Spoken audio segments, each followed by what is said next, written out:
Hello, welcome to the Save Our Children podcast. We're your hosts, Becky and Bridget.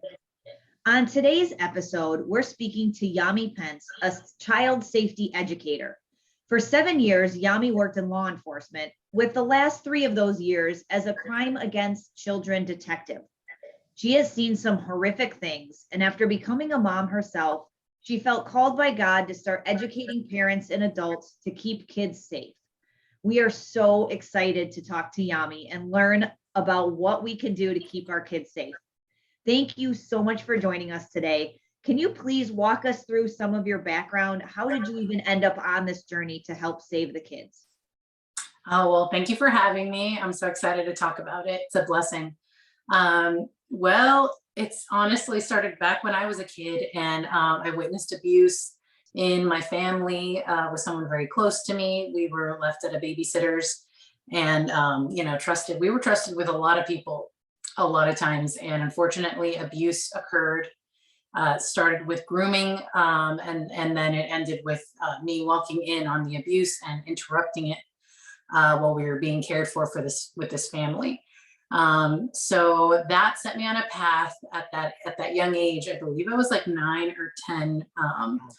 And I was like, I just felt like, okay, God had me be the one that interrupts, the one that intercedes, the one that prevents and stops and, eventually protects. So when I went to college, I didn't know what I wanted to do. I never saw myself as a cop. Like I was just like a typical little Cuban American girl. And I did not like walk around, like practice shooting guns. And like, I was not like this strong tomboy type of chick. I was not that.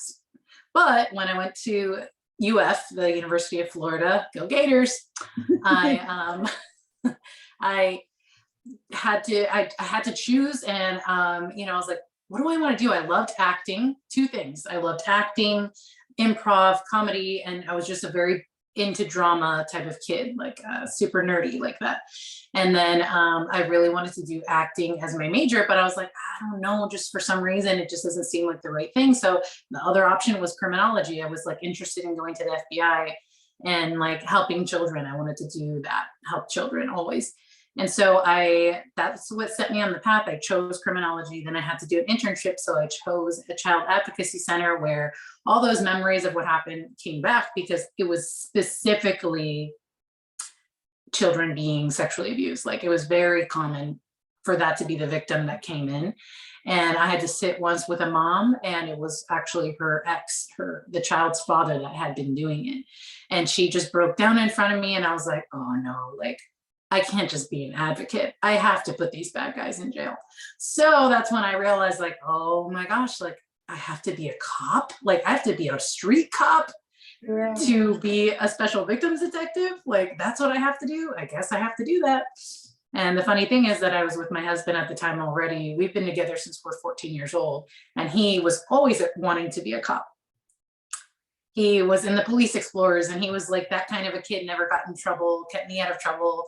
And we were always just these like, on the good path type of kids. I just never knew I wanted to be a cop too. So he went to the police academy. I'm like, okay, I guess I'm going to do that too. So I graduated college a little early. I went to the police academy. And in between all that, by the way, I did an internship with the Pentagon. There's, let me see if I say this right, SAPRO office. So Sexual Assault Prevention and Response Office, which they had to create.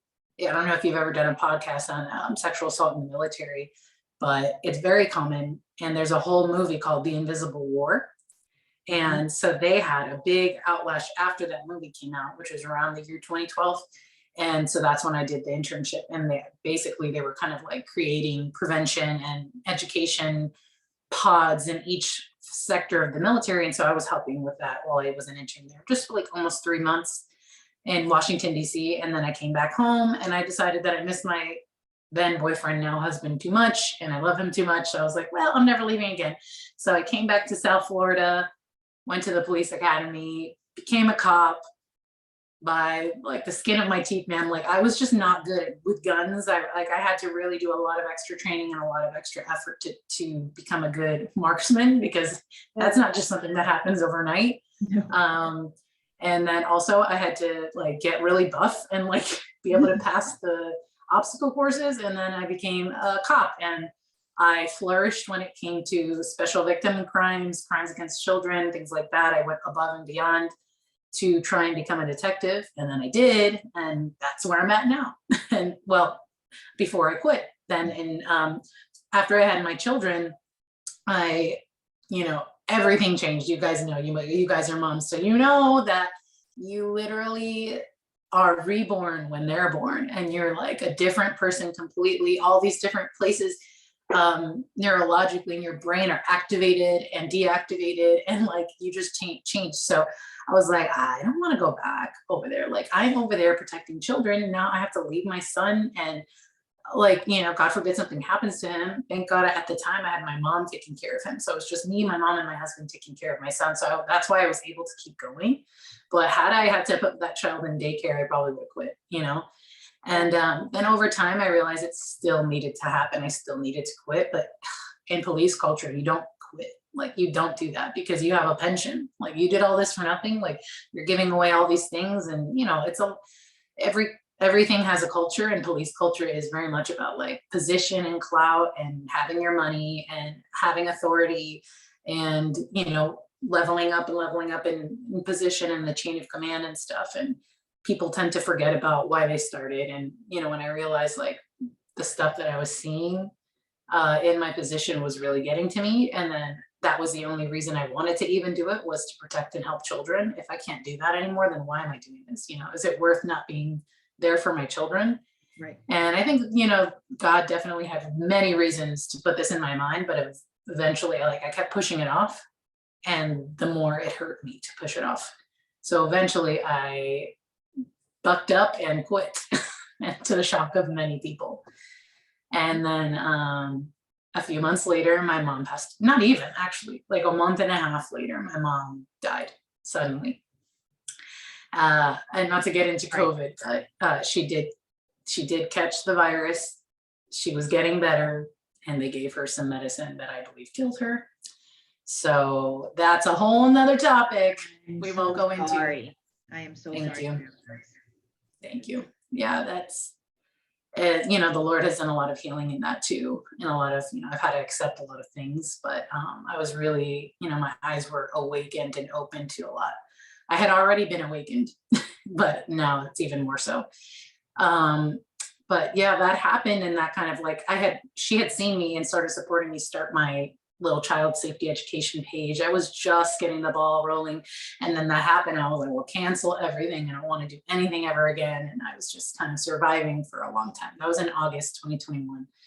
And then, and then I moved, a lot of things in my life changed. And I'm like, yeah, I'm not going to be ready to do that for like a year. And I was like, the Lord put in my heart that I needed to write a book, and then there were different types of books, and I was like, okay, what am I going to write about? And then I just, right before she passed, I also got rebaptized, and just so many things changed for me with the Lord, and my eyes were open, spiritually speaking. And my walk with him became real in about July 2021. It was a lot leading up to that, but that's when I really, really committed my life to Jesus. And then, so I just wanted to share. So I had another page where I was just sharing about Jesus, and then that's all I wanted to talk about. And then he woke me up at 4 a.m. maybe 6 weeks ago. And he was like, it's time to do your child safety page. And I'm like, God, no, like that doesn't Are you right. Like, sure? I'm like, are you sure? Because I don't feel ready. And I feel like I need, because you need a page, you need an LLC, it's a business. Like there's a lot to do. And I haven't even done that yet. He's like, just start before you're ready. And I'm like, but I'm not ready to start before you're ready. So I know, God, that the whole plans of the world, but yeah, I don't really want to do that yet.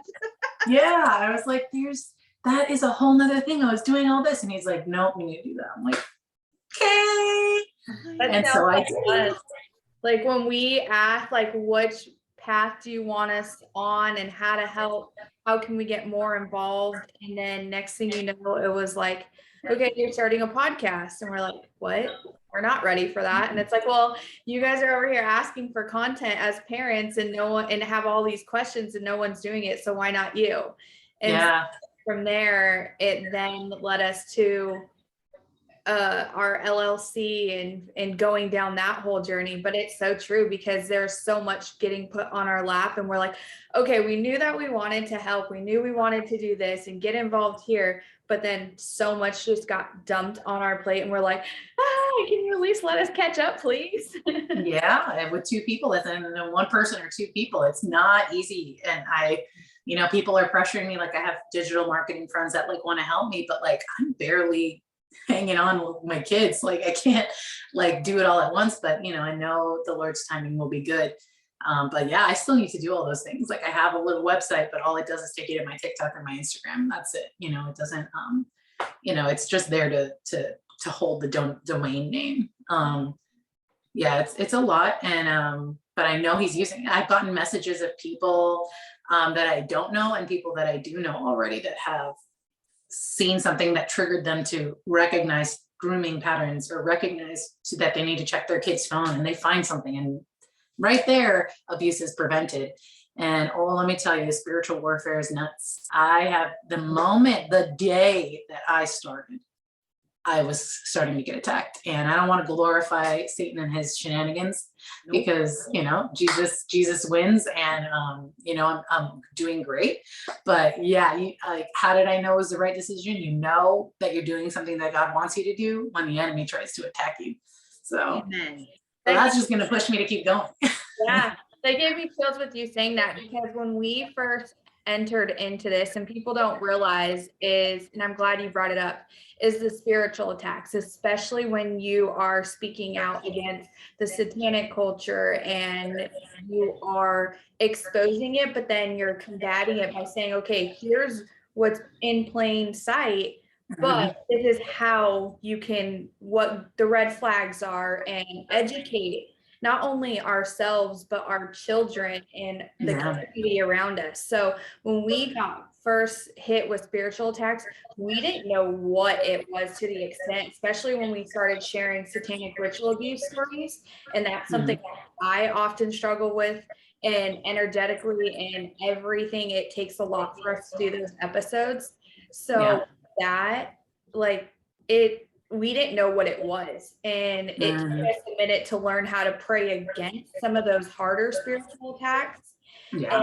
And luckily, us having each other in our faith, and our other friend, Emma, and Becky actually has a prayer where we'll go around and we'll say a prayer over our whole house and everything, just because we get hit with those.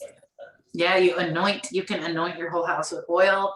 And you could pray scripture. That is the strongest thing. That's, as soon as I start doing that, he's gone. It's done. Yep. Scripture is the sword of the spirit.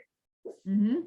Yeah, absolutely. And that's happened to us again. Like I'm crafty, so whenever I find crosses, I'll like get them and paint them or do whatever. And so now I'm starting my collection, but it's the same thing. All of a sudden, I've talked about this before in our podcast, that all of a sudden you start having repeated bad days, and you're like, what's going on? It's not necessarily like a demon is walking in your house per se, but it's this like, oh, now you're running late. Oh, I'm in a bad mood. Now these things happen. You're like, what is going on? And it's like, wait a minute. He's trying to get in to get rid of all of the good spirit that I have. And so, yeah, we go around, I'll take a Bible and I'll go in each room and I'll pray over the person who lives in that room and over the house. And then by the next day, you're like, oh, I feel so much better. Like, you know that's what it is. And so I love that you bring that up, because it really is, it's more than just what we see on earth, although that is hard enough. Yeah. It really is more that it really is a spiritual attack. It's more than we just see here. And that's what people need to start realizing, that we're having a big old war going on right now and you can't even see it. Oh yeah. Yep. Everything that we see already happened in the spiritual. The battle already happened there. And now we're seeing the outcome of it. So that's why they say you have to be proactive, and spiritually proactive, meaning prayerful, and in the word and stuff to like kind of counteract before it happens here. So truth. So one of the questions that when I was kind of going through your page and looking at things, and one of the things that I wanted to ask, because I'm sure it's a big question that our listeners have, is how much, knowing what you've seen and different things, how much is too much to share on social media? So like, I know that I have friends that live back in Wisconsin. I have family that we don't see often, and you want to share the stuff with your kids, Mhm. but you also don't want to share the stuff with your kids because Mhm. that's now on the internet. And my Yeah. boys, I have two boys that are 14 and 11. So they're older and they start to understand they are not on social media because, well, their mom does this for a living. So Yeah. it's like, but when is it okay to share? How much is too much? Mhm. Kind of those sorts of things. Well, a lot of it is personal preference, but I give, like, when, I have some mommy influencer friends, and I let them know, they know the truth. They ask me and they know they're going to get a hard response when I tell them. So, there's a difference between mommy influencers or people who use their children to make money, that like expose their children, and like the pages only of their children or mostly their children, and they use them and set things up as props, and like that it's all centered around the child. Right. You can get predators that are obsessed with your children like that, like no problem. And if it's public, they're just going to be, they can create an idol out of your child. I mean, those fan pages, sometimes they'll have fan pages, those are probably creeps, and it's the majority of the time, like, and then sometimes it's like, for example, the bucket list family. I actually love them. I've been following them for years, but they have, each of their children have their own page, and as much as I love that family and their main page is about their travels and just their family as a whole, and do I think they should stop sharing? Like, no, but things with their kids in bathing suits, things with, and then the little girls page, the little boys pages with them in bathing suits and whatever, like even just those singular pages, if you click and you start seeing the people that follow them, and then there's the thousands or millions, like you can do percentages there, and you can do data, and probably you're going to have a lot of pedophiles on there, like a lot. So that is something that each parent has to decide. For me, no, that's not okay with me. Not my kid. And I even had that when I was mentioning that other page where I was sharing about Jesus. There's a lot of Christian influencers out there. And like, I just want to share the word. I don't necessarily want to be an influencer, but I wanted to share the word. And my family, and even knowing everything I knew, I'm like, I'm not going to let those bad guys like tell me what I can and can't share, right? Like, or control me in a sense. So I get that, and a lot of my friends, but at the end of the day, they like your child, they can screenshot it, they can save it, they can screen grab the video, they can, I just, at one point I was like, that's not worth it. So now that page is completely private. I deleted anyone who follows me that I don't know. So that's where I'm at. So I think that there's a spectrum. And if you're just sharing your life, great. But, if you're constantly in your kids' private space where they sleep while they're sleeping, really personal pictures, and you're not on private, I think you are risking damaging that child later on in life. Like if they find out that, oh my gosh, all my memories are out there for the world, like all my private moments with my parents, even if they're not necessarily anything bad, it's just, private moments. And then there's millions or thousands of people out there that know me that I don't know. Like, what does that do to the child? And then when you see those kid influencers, there's one day they will understand and know that there are millions of pedophiles following them because they like them in a pedophile way. So that is something you have to decide on your own. You know what I mean? I'm not judging them. I'm just saying that for me, that's not okay. And you have to see what you're okay with. I love to share my babies though. So I have everything on private again. I decided, you know what, there's people that I love to keep in touch with, people I used to work with, people that live in different states, and I want to share my family with them, my kids with them. So I really lock it down. I think in that case, you're doing the most you can. And this is just the way that we share photos now, if it's all like friends, close friends, family, like very locked down. Now, if you have randoms on there, for years, I would literally have 100 people or less because of what I did as my job. It creeped me out. But now I have people that I used to work with as well and stuff like that. So it really depends. I would say never post your kid in a bathing suit. or like if you're going to post them from here up, especially for little girls, that because the bathing suits are very tight, they are very much like underwear, and you don't want somebody screenshotting that and zooming into the bottom half of your child. You just don't. And that's not the way your brain thinks. Now, maybe your guys' brain thinks that way, but not most parents.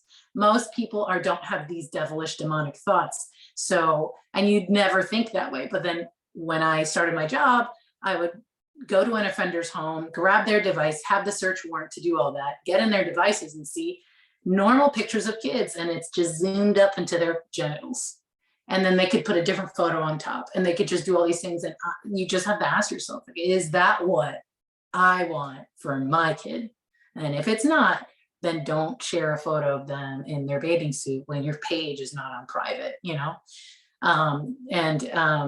you have to share it, then share it from here up, like make little adjustments here and there, go back in your photos and delete some stuff if you need to. Because that's just the reality, that there's going to be a creeper out there. They click all the mommy hashtags and they follow them. And then they follow the accounts that share the most. And that's how that works. And there's deep fakes. There's a lot of stuff going on out there because TikTok actually made children influencers even more of a thing. Children influencers, moms who exploit their children. Honestly, those are the ones that I call out. That's exploiting your child, unfortunately. And that gets really, really dark, what the people are doing with that. And that actually leads me into grooming and what people don't realize because they don't think like that, and because society has normalized and used trends and dancing and TikTok as, oh, this is fun, family time, and the whole being in your phone, and versus going outside and being present and being a kid. We don't allow kids to be kids these days. And going into the grooming, and what we often, especially me, reference when it comes to TikTok is parents don't realize their kid, even little babies, 2-year-olds, know how to use a device. And you'll see them taking videos and selfies. And so you see them doing these dances on TikTok, and a lot of those videos go into like twerking or very provocative poses and different moves. And innocently, they don't know better, but the parents do. And that's where it gets sticky, because parents are exploiting their children and want this whole Instagram famous and TikTok and YouTube famous, and that's a trend because of all the YouTubers. But with your experience and your background, can you give us your perspective on, like, people don't show the other side of social media? Like, those influencers are getting paid to put that content up there. They have content houses and they're getting paid to groom and influence the child, but they don't realize the mental health and confidence aspect of how it affects the children. Can I just get your perspective on that aspect of TikTok and social media in general, especially mom with your background? Yeah, I mean, so the kids that would come in were just like, when I was working, the biggest thing I saw was Snapchat. TikTok was blowing up as well, but at the moment, it was Snapchat, like when I started. And Snapchat, it was like, gosh, it just normalizes sexuality. It sexualizes children, and they don't even know they're being sexualized because it's normalizing just being nude and like 3-second videos that disappear, and it's okay. And just, if I do it for you, you have to do it for me. Like, I'm showing you my body, so I'm being vulnerable. Now you got to be vulnerable too and send it. So these kids are just being kind of brainwashed by the screen, addicted to it. And then they see other kids. So the people who are getting paid, they see other kids doing those trends and other kids wearing all this makeup and revealing clothing and dancing for the screen. And it's supposed to be meant for other kids and families and moms to be watching and see how cute, how funny. Well, no, if this is changing, literally, I think chemically changing people's brains, kids' brains, and they're thinking this is what they need to do. This is what society is. Society is getting in front of your phone every day, scrolling 5-second videos and being part of that. And if you don't do that, you're not part of society. You're not successful. You're not doing what everybody else does. And they're not getting the fresh air and the vitamin D and the outside exercise they need. They're just sitting in front of this phone. And that is detrimental to their mental health, to their physical health, to everything. It's all connected. It's causing anxiety and depression. And then they're feeling lonely and they need to create friends on these apps. So they create friends on these apps. And unfortunately, on the other side of the app is actually a predator pretending to be someone their age and grooming them and telling them all the things that they need to hear, they want to hear. Whether they're a loved child of a big family that just doesn't get all the attention because they're of a big family, or whether they're a neglected child in an abusive family or in a foster home or in many, group homes or whatever it is. This is how people get trafficked. Like even the ones that are in a good, happy family, like it still can happen because you have a lot of kids, you may not get a ton of attention to each child, and then they look to where? The phone. Why? Because even I struggle with this. I look at my phone a lot. So they're growing up in this generation of people, me included, that we're looking at their phone. We're looking at our phone to work, to create content for our business, to read emails, to read the news, like whatever it is that we're doing, we're looking at this phone. So we're normalizing looking at the phone all the time. And then we're letting them on apps that normalize and hypersexualize them. And then there's people on the other side of the app further grooming them and normalizing all of this stuff to where they feel like, what other option is there but to be part of it? You know what I mean? Like, thankfully I wasn't raised in that. I don't even know where I would be. When I was a kid, I posted inappropriate photos to MySpace and immediately I got called out for it. But I was also going on AOL Instant Messenger in chat rooms, and thankfully I may have been targeted. I don't remember because I was a kid, but thankfully I didn't get abducted. But now, like, it's 10 million times worse. And I tell people all the time, like, there are predators that literally, like, 5 a.m. Like, you and I struggle to wake up at 5 a.m. to go work out or read the Bible or something, but these guys are waking up at 5 a.m. to start like this, go fishing for children on the apps, just fishing, 5 a.m. to 7 a.m. on their way to work, they're scrolling. Like, I can't tell you, one time we went to a federal officer's, I forget which, I think it was like something to do with customs. He was a suspect and they knocked down his door. We went in and he was right there with his coffee in the morning, open on his phone, child exploitation material, child sexual exploitation material. Like, that's how they wake up thinking about it. They go to sleep thinking about it. They don't stop. They're addicted, they're sick, they're possessed. Now they're doing this, and we're letting our kids in their rooms with their device. Like, what do we think is going to happen? They're outnumbered. Their mental capacity is not there to try and figure out who's a real kid and who's not a real kid. That shouldn't be on their shoulders. We shouldn't even parents are paying predators to come into their children's room. That is what it is when you give your child a smartphone and you give them social media, or you don't have a phone that doesn't access it, or you don't have really good methods of monitoring and protecting them, and you just let them do that. You are paying predators to come after your child because they're doing it. And if they're successful, it is a big price to pay. Yeah, and to your point about the federal agent, like, there is no demographic that we're looking at. You can't go and say it's only this type at this socioeconomic level of this gender of this race. It doesn't matter. And so then, and again, think of even your children when they get obsessed with a new game, or you get something new, how much you want to play and how much that's what these people are doing. And like, I talk to my boys all the time. Like, they go in and they play Roblox. And I'm like, I turn the chat feature off. I'm like, you don't get to chat with anybody, or you only get to chat with the friends that you go to school with, and they give each other their name. And so my boys know in such a way, and this does not make them perfect by any means, because I also have bark because I don't trust them.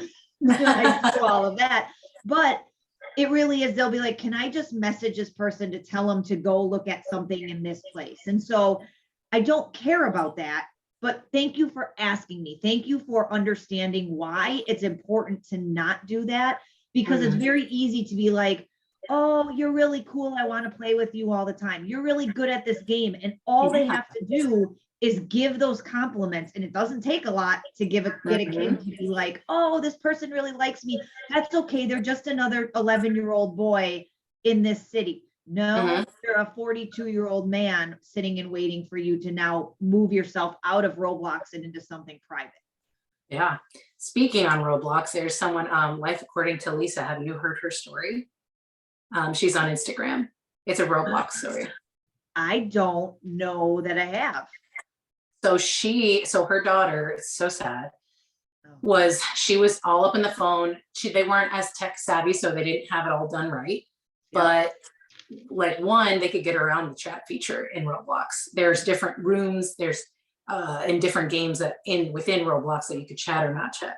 They have apparently like gang rape and sex dungeon Roblox games within Roblox, like worlds because you can create your own things. So people are creating this.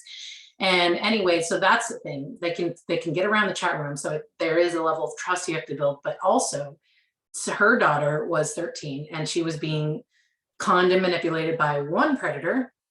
But he pretended to be an 11-year-old boy or some kind of age little boy. And then he said, hey, this is my friend, gave another screen name, little girl, and then another friend, and another friend. It was like 5 friends, all the same guy. And the little girl had no idea. And he wouldn't manipulate her. Would you know? You wouldn't even know as an adult that it wasn't 4 to 5 years old. He would slip up sometimes, and apparently he's a teacher. And he would say, like, he would tell her something nasty and like, oh, the kids in the class won't, 5th grade won't, whatever. He said something once. You got to watch her video. I can send it to you later.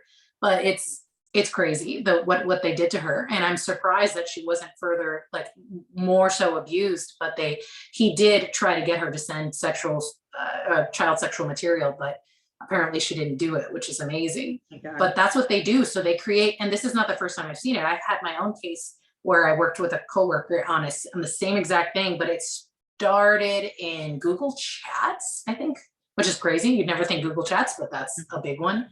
And it's the same thing. They create different personalities to try and get all the kids. And then once they get one, okay, that's my project now. And he would literally control her mind in the Roblox one, control her mind, like, oh, you have to answer when I say so, like, and then would bully her and say, oh, like one guy, oh no, he said he's gonna kill himself if you don't chat him, if you don't send the photo, like things like that, like really heavy stuff that they're putting on these kids. Super manipulative, super evil, and it just happens so fast. It can happen in the 1 hour day. Some people do screen time limits. It can happen in that 1 hour. That's it. So it's so important that people don't want to ruin their kids' innocence. Like, I don't want to tell my kid about rapists and predators and pedophiles and all this stuff that are on their apps, because, I just don't want them to like not be able to sleep at night or to even think about sex at all. I don't want my little beautiful little girl to think about sex at all. As young as 6 years old, they're hearing about it from their peers on the playground, and kids are bringing things to school and showing them, like, they already hear about it. I remember I was a kid and I would hear some stuff and I was like, what the heck does that mean? And, like, I still remember hearing that, like, I still remember what they said. And then now as an adult, I understand what they're saying, but they're still going to hear things in blips. So you need to be the one. You need to be the one that educates your child as early as possible, and about pornography, about bad guys on the internet. We call them tricky people when they're younger, because why are they tricky? Because they start off nice and you like them and they make you feel good, but really they're tricking you and they're going to do something bad to you, or they want to do something bad to you. That's, one of the methods that we use to educate kids. But it's definitely a lot more convoluted, complex, many layers when it comes to child safety and apps and games, because we don't want to be the mean mom that doesn't let them play anything. We want to, and we also need to let them use technology sometimes to understand it, and because everything's on it. Some schools require it, but it also is just a huge open door.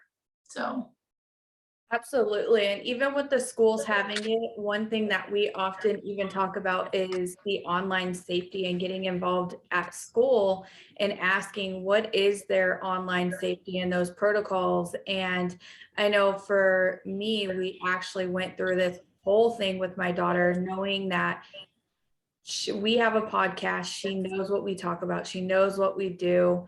Still, this would be the second time that she had gotten caught going behind my back with, even though we don't have technology, she has an iPad that she can play games on here and there, but she still was with friends and still has access to it at school, went behind my back, created technology, TikTok, and then came home, logged on to my iPad with no parent control, because obviously it's fine, logged in, but forgot to log out. So I was able to catch the account and get into it early.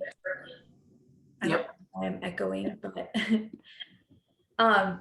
but yeah, that's one thing too. Then I was able to see all her friends' accounts and went into the school, and I was like, where's like the security guards? What's going on? There's kids, little girls in the bathrooms during periods doing TikTok dances and all these crazy, like inappropriate moves in the bathroom stalls. And I'm like, where's the teachers, like accountability? And so for me, I went straight to her parents' friend, or the friend's parents, and I was like, I know my kid shouldn't be on there. It's not your kid's fault. My kid used that technology while she was with your kid, but I don't allow my kid to be on a public platform, open platform like that. Can you please remove her off the TikTok?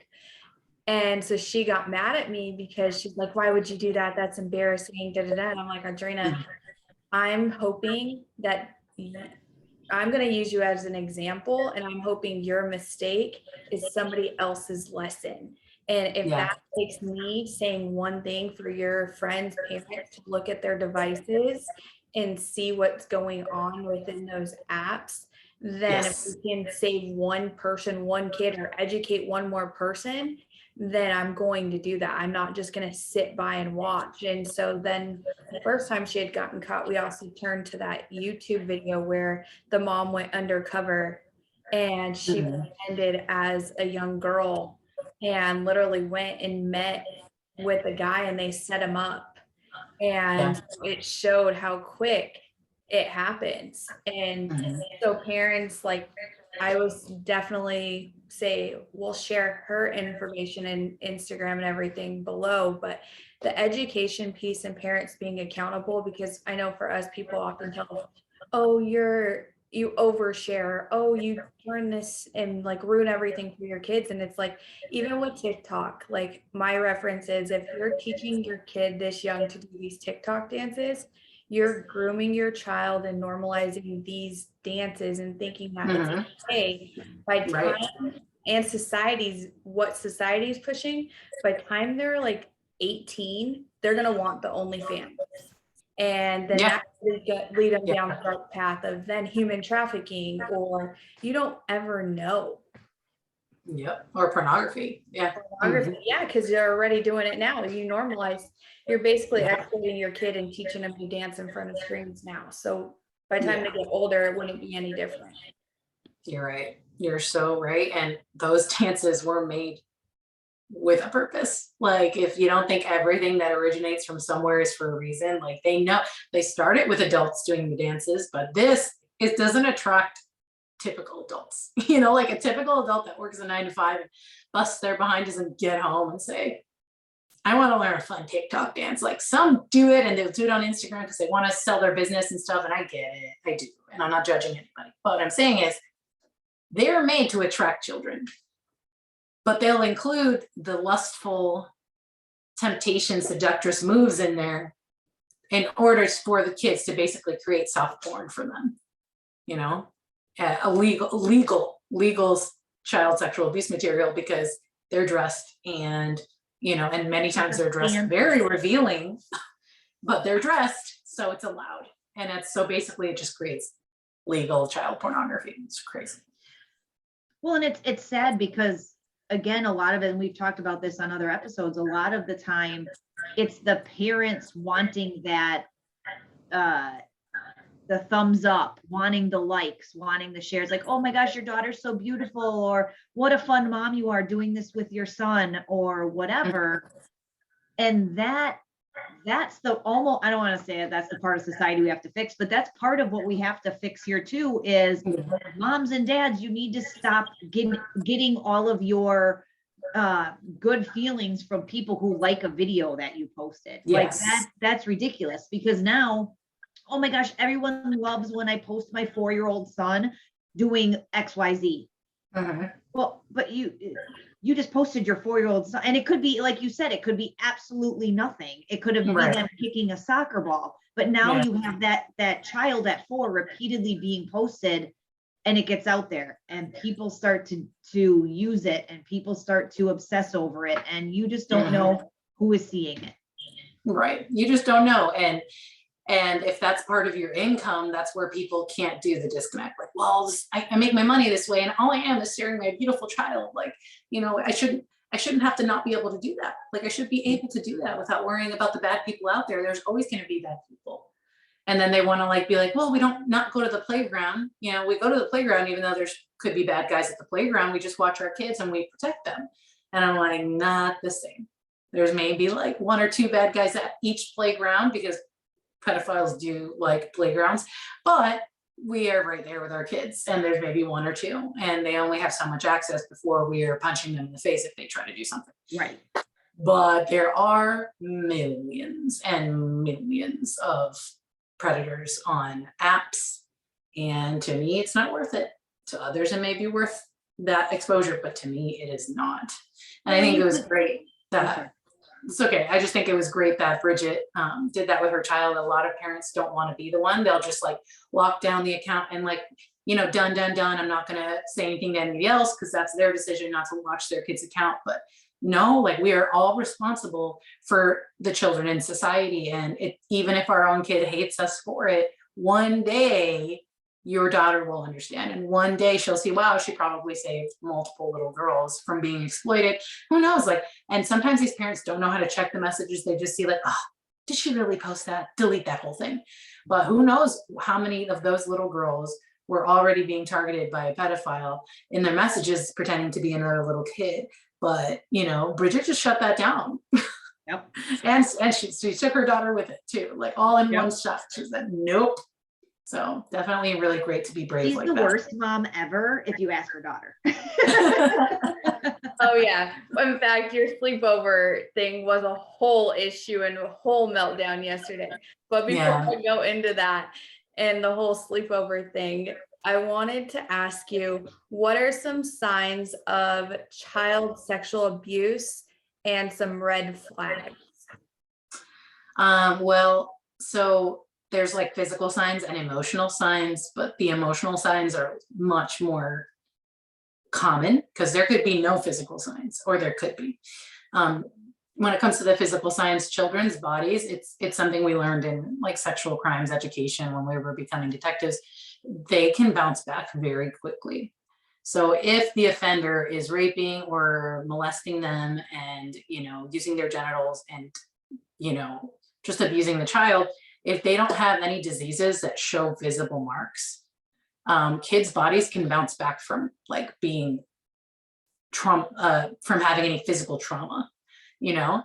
So there have been times that we've had like a little tiny girl come in and she had been raped, but there was like no physical visual trauma. And sometimes it takes like more repeated things to happen for there to be physical trauma to their genitals and stuff like that. Like, you know, it's I don't even know how much to go into it, but I just know that physical signs are not the only thing to rely on. The biggest is to rely on the emotional signs, which is they're withdrawing, you know, just from one day to the next. It could seem like a random preteen or teen thing to do, to just like withdraw from their parents, not be who they were before. If they were outgoing and playful and they would talk to you, and then all of a sudden they don't, and they are, you know, they're just withdrawn and now not interested in what they were interested in before. If they are scared to go a certain place, or they just maybe not scared, but very strongly telling you they don't want to go there. I don't want to go to Uncle Bob's house. I don't want to go. I don't want to go. Can we not go? Can we, or to their cousin's house or something like that. So there's also the drop in grades. Like that's a really big one. Sudden onset depression or anxiety, inability to sleep, bedwetting. Those are that's like a physical and emotional sign. Let's see, there's so many more. I should have brought them written down. I wish that I brought them written down, but No, that helps. It's okay. yeah, basically. We'll also reference in content clips, because you have a lot of videos where she's literally speaking it, but then she's pointing and doing different motions and breaking down all the signs. So right, yeah, there's like 10 or 15 of each one, and I wrote them down too, but of course I didn't bring them here. But there's, you know, any type of like rashes around the mouth, physically speaking, rashes around the mouth, around the anus, around the vagina, and vulva area. If they had been kind of like a physical and emotional boundary, if they had been like really cuddly and lovey, and all of a sudden they're like, don't touch me, that's a big one. You know, if they start to flinch with affection, my sister, well, I didn't mean to say that, but the person who was close to me growing up, that's a big one that changed. Like I couldn't even hug her after that abuse happened. And just, you know, the grooming signs of the person that could be doing it. If the person is keeping secrets, if the person, the suspect is constantly, you know, hugging, touching, poking. Oh, big one is poking. Like, cause that is like the least thing, like offenders think that like a mother or a father would notice, but that poke, like, hey, you, and they'll poke them like right here. Has anybody ever done that to you? As a child, like I had those like, side pokes, and you're like, oh. yeah. And it's funny you say that, and this is kind of a silly side note, but like my coworker and I back in the day were like, wouldn't it be weird instead of like giving a handshake where you just rub right here, like on your side? Because it's not super intimate, but it's also not appropriate. Like it was one of those like weird Friday conversations, but that goes to that point where it's like poking right here is not, it's not intimate exactly, and it's not inappropriate exactly, but it's also not okay. Yes. Yep. So that's a big one. It's just the poking, the grabbing, the hugging, even if it's a side hug, it's just normalizing touch on a child. Like somebody who touches your child too many times, you already know. Like, and it's in there, but they're not touching them inappropriately. It could be affection. It could be a loved one. So you're like, oh, why am I getting all weird about this? Like, it's fine. Probably not. It's probably not fine. It's probably grooming. Like it's so common, but you know, thankfully some kids' personalities are like, back up, leave me alone. Like even toddlers, like my son is very much like that. He's like, don't touch me. So yeah. So yeah, there's just anything that like when your child, bad dreams too, that's another emotional sign. So anytime your child just isn't your child anymore, like, and if you go to the Life According to Lisa's page, she said the same thing. Oh, it's just, you know, she's 13. This makes sense. Like she's changing. All the hormones, it'll pass. It's just a stage. No, something's happening. And they're very similar signs for sexual abuse in person or online exploitation sexual abuse, because that's sexual abuse as well. It's just, you know, they're being forced to like do things to themselves on video and send it to the person in a sextortion sense, or, you know, if it's become online and in real life where the unfortunately offenders actually get their hands on the children and they're meeting with them before or after school or something like that, where the parent doesn't know and it happens more than once. It's like the worst case scenario, being abducted, things like that. So the things that lead up to it is just you see a major change in your child and then they become either obsessed with their device, you know, like if it's an iPad or a phone and they're like freaked out about you taking away or freaked out about you checking it, and they're like lose their mind over it. They cannot help themselves but lose their mind. That's another sign. You probably should be checking it. Oh yeah, you'd be checking that. For me, like I would be, I have to struggle not to go overboard with it. But you know, yeah, definitely check it more than once a week. Yeah. Well, you realize real quick that really most of the stuff on it is nonsense. Like yeah, between their friends and whatever. And so then you start of it, or some of it's like you don't you end up not going overboard. It's like, I don't want to read all of this, but that's where other apps and other things are really beneficial, because then you see something that even another friend wrote or said. And my 11-year-old is in a whole big group chat with his classmates. And I've seen that last year they got in trouble. They didn't get in trouble. Bark alerted me to something and I had to go to the teacher and be like, this is not okay. We need to get this fixed. And some of those same kids, if new kids in this grade come in and they're saying stuff, they'll be like, family friendly only. Somebody can see this. We don't want to be talking about, because they've already gotten in that situation. And so now they're policing each other. And that's the part that I love, where it's like, nope, that you guys need to know so that you can police each other and you can make sure That's awesome. accountable. That's awesome. Yeah, a lot of people don't want to invade the privacy of their children. And I'm like, okay, so give them a book, a little notebook that they could write a journal and diary in, and then don't read that. Right. But read their phone, because it is not the same kind of privacy. It's just not. It's just not. And if the kid's not okay with it, then they shouldn't have it. They should understand. And if they can't understand because they're at an age where they just can't get it, then maybe they're not ready for it.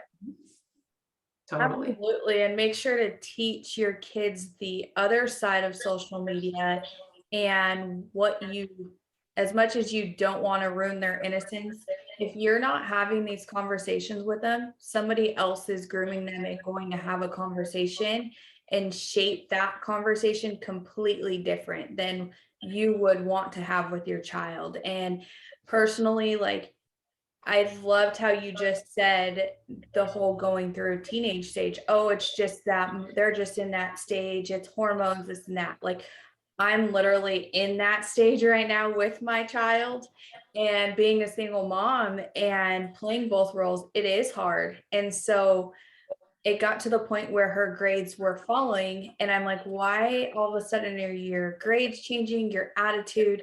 So I literally put all the teachers in a group email, and I said, okay, so at what point was somebody gonna say, like, yeah, the parents have to be accountable too, but for me, I was like, you as the teacher to see this kid dropping, like, I know you deal with so many students, but that should be a red flag.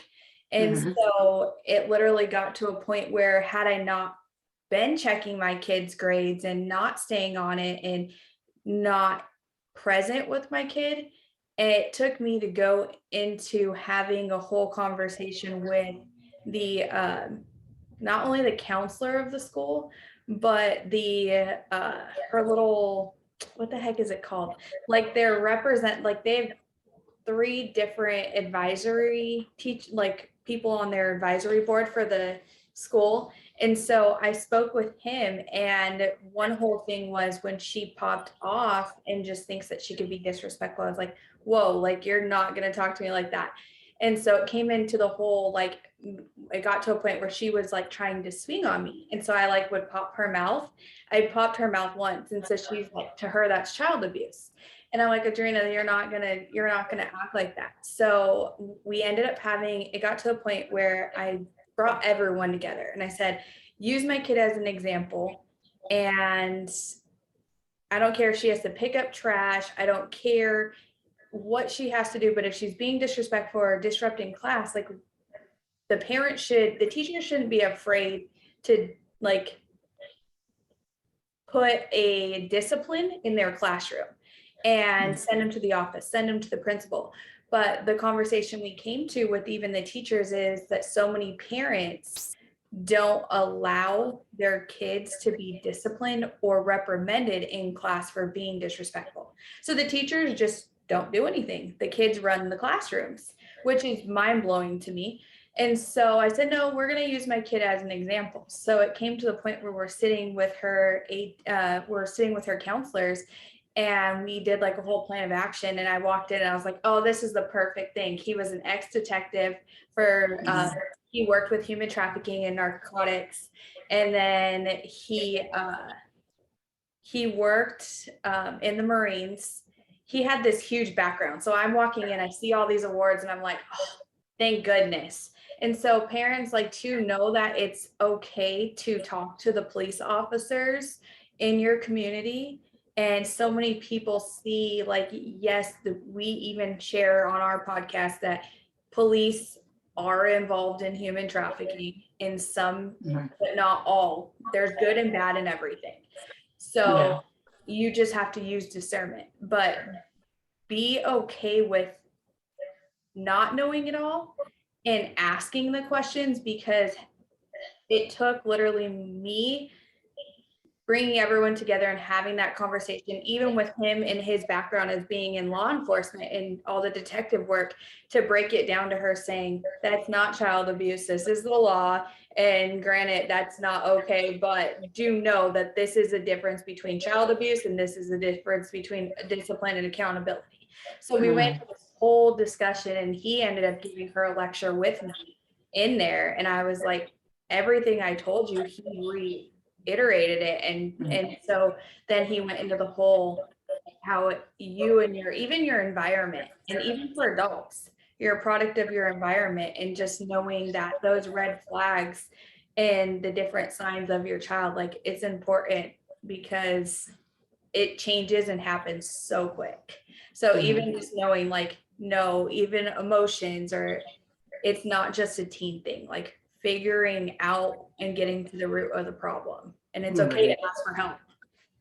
Absolutely. Going into even sleepovers, if we can share your perspective on that, because I love how you break it down. And I actually, again, we're in that whole stage of school sleepovers. I know we've had offline conversations about sleepovers, but you have been posting a lot about sleepovers lately on your page. Yeah. And I just ran into this whole issue yesterday, and my daughter and cheer, and they wanted to do like a sleepover on school night, and hadn't met the parents, hadn't met the little girl, like none of that. So it was like a whole breakdown. You're the worst mom, and Bridget, you don't let her do this, you don't let her do that. And I'm just like, oh my gosh. So can you just share your perspective on that? Just because I know I experienced it just yesterday. Yeah. Oh, I do not want to get to that stage. And it's funny because my sister and I are very similar views on everything. And she, recently, has had to deal with it. They're just not worth it to me. And I have experience in sleepovers as a child myself. I had great experiences and I had terrible experiences. And I used alcohol at sleepovers. Like, we all know the things that could go wrong in that perspective, but I have seen enough abuse to know that it's never worth it. That if you can let your kid get in their jammies and stay all the way until the kids go to sleep, and then come in the next morning and drop your kid back off as soon as they wake up to go to have breakfast together, it'll be the same thing. And your kids won't see it that way, but once you do it, they may be like, yeah, you know what? Like, it was nice to sleep in my bed, safe in my house, because there's a world of possibility. Like, even if you know the people, like, predators don't have a sign on their forehead that say I'm a predator. There are female predators, female babysitters. There's the babysitter's husband. There's the babysitter's or the brother-in-law that can come over. Or there's female and male offenders. I used to always emphasize the babysitter's husband, the babysitter's older son. Like, multiple people that I worked with, like fellow detectives, have been abused growing up. And a lot of them were the babysitter's older kids. I think 2 of them. And then there's family members in that family that could come over, stop by to bring by dinner, or stop by to help fix a light bulb, and your kid's there, and you don't know the background of any of those people, and you have to really be on the same page with someone that you do decide to do the sleepover with. Then there's the devices, just like at school, they've got iPads and they're going in the bathroom and in the stalls and doing stuff. Like, when you're not there, kids find a way. They find a way, and they are not bad, for doing that. These are good kids who are growing up in a society where that if you're not on these apps, you are missing out on life. Not the truth, but that's what they believe is the truth. So they believe that they're missing out on life and that their parents are nuts. And, the more blunt we are with it and the more honest and raw we are with them about exactly why we don't have them, the more likely they may be to stop their tracks when they start to see things go wrong. But even the good kids make mistakes, because we're not meant to be perfect all the time. We live in a fallen world, we make mistakes. So there's the aspect of, there's stories that I've read, or not only read, but actually worked cases on and things like that, where the little girl is like sleeping in the room at night and then has to get up to pee, and then she goes to the bathroom, and then she opens the door after using the bathroom, and who's standing there but the older brother, and he pushes her in, and she's abused. And that's not the first time it's happened, but it's happened to other little girls, but they never say anything because they're like, oh my gosh, and I recently went through what your body can do during trauma and a stress event like that is fight, flight, or freeze. And many times, in that case, the guy walked in, pushed her in. He was like an older teen, pushed her in. And she's like, what are you doing? Like not wanting to wake everybody up. What are you doing? And then before she knows it, she's being groped. And she's like, like, what do I do? Like, is this my fault? Like, I'm in shock. I froze up, and it's over before I could even say anything. And then, and she ran to the room and just like went all like, cause there was a bunch of girls there, and she just ran to the farthest side of the room from the door so that he wouldn't come back to get her. And it's like, did she ever tell anybody? Did she ever tell any other friends? And I think she only told other friends. And then they're like, yeah, that happened to me too. I didn't say anything. Yeah, that happened to. And it's like, these girls, it's a lack of education of like, the moment something happens, you need to be loud and proud and scream, fight, kick, and get out of there. And because they probably, that girl said she didn't have the education to know that this could even happen. Like, she didn't even know what was happening before it was too late. And again, that autonomic response of freezing up is so common. And then that convinces the person that it's their fault for not doing anything. And then, there's grooming too. Like, if it's an adult or an older child, they can groom the child to see how far you're going to let me go. In Hispanic culture, you're doing a sleepover with a Hispanic family, the kissing on the cheek is very common. Sitting on the lap is very common. Caressing, hugging, kissing. And, I know a little girl who started the grooming by like coming in and the kiss on the cheek. And then the guy went and kissed her on the lips. And then the next time, everybody was there, but she just didn't know that wasn't okay, because if you're kissing me here, why can't you kiss me here? If you did it and my mom and dad were right there, they just weren't looking, like that must be okay, because he wouldn't do that in front of my mom and dad, who had their back turns. Like, it's just, as a child, they can't make all of this all make sense. They just can't. And the adults know this, the predators know this, and they use that to their advantage by doing things very quickly and very mildly and very slowly and over time. And so even if this is a couple of parents that you trust and and you think everything, even if the dad's a cop, and even if the mom's a teacher or a nurse or something, like, people use people's jobs as like a verifier, like that's a good person. They're, just like you said, bad people in all walks. One of the cases we went to conferences and we just heard case studies, and one of them was just like that. It was a cop. Like, you just never know. So, and then the little girl that I was talking about, the guy it was just a regular family, and the mom worked with them, and he just slowly, and then eventually when the kiss on the lips was enough, he would stick his tongue in her mouth, and she was just like, I guess that's the thing. Was that by accident? Like, a little child doesn't know. And then like, sit on my lap, and like when I hug you, I grab your butt, and just little things. And eventually abuse occurred. And it's like, you don't realize you're being groomed until after, and that's, and then you feel like it's all your fault, because why didn't you know? And then the parents, and like, it's just, for me, it's just not worth it. Because like, okay, you could tell your daughter, Bridget, like, okay, honey, like, these are all the things that can happen. These are all the things that I know that have happened. And it's much more common than we even know, because so many kids don't report. But what am I going to do? Do you want me to sit with each friend's mom and be like, okay, who's going to be there? All right, who's coming over? Okay, when my kid's there, nobody can come over. And everybody's phone have to be up in a safe, locked in. Nobody's allowed to have it. Like, oh, okay, so all the other kids that are over can't have their phone in case they want to call their mom.